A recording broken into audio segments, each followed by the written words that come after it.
Hi everyone, it's Mary with Happy Pine Soap. Welcome back to my channel. Today we're going to learn how to make the clamshell swirl. This design is inspired by the fall colors near me. This is one of my favorite times of the year. We're going to be using golds and reds and deep purples for our soap. And I thought I would do something a little bit different and make this video soothing and calming with lots of gentle music and focus more on just grounding and slowing down in this busy world of ours. So I really hope you enjoy. To make this recipe, you're going to add the total soap weight in ounces plus your fragrance weight, and that total adds up to 40.22, which will be split into 2 batches, which will then be split into 3 batches each. I'll show you more in just a minute.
So this is where we're going to split our soap batch into half.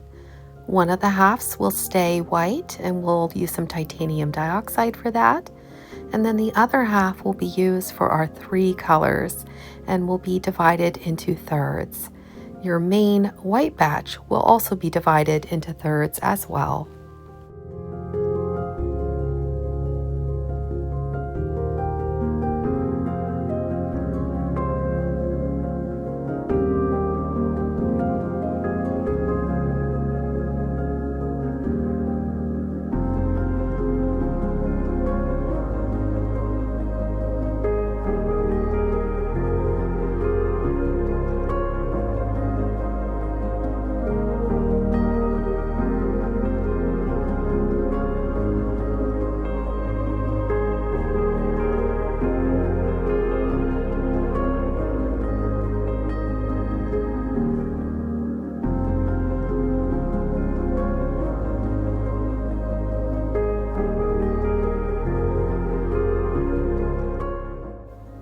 By the time you are done splitting your batches, you should have 6.7 ounces for each color and 6.7 ounces of corresponding white soap batter as well.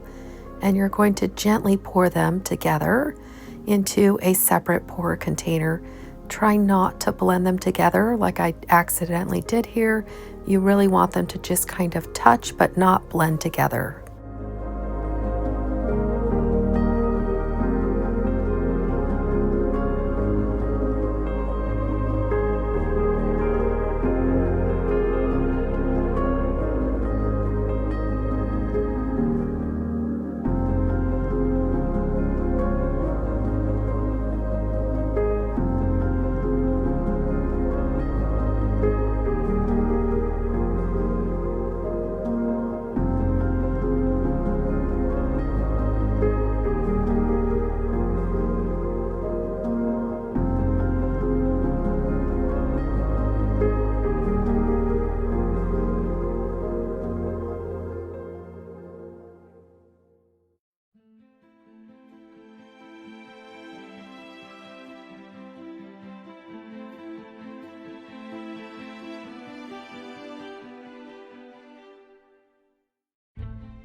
Now you're ready to start pouring.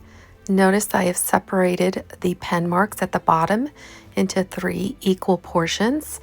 You're going to start with your first color and gently wiggle it back and forth in this motion you see me doing to try to get your clamshell. I counted to 9 seconds for each color, and I continued changing out the colors until all of them were done.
I went ahead and oven processed this, or CPOP. That's cold process oven process. I turned my oven on to 170 degrees, turned it off, put the soap in and left it for 3 hours, and then took it out and waited till the next day to unmold it.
Thank you so much for watching. I really hope this tutorial was a calming part of your week. This world can feel so hectic and so stressful sometimes, and I was hoping that my autumn-inspired soap tutorial would be just the thing you might have needed this busy week. If you have any questions, feel free to drop them below. I'm happy to try and help. And if you haven't subscribed yet, feel free to do so as I release soaping tutorials on a weekly basis. Thank you so much again, and I hope you all have a wonderful, wonderful day or evening. Take care, everybody.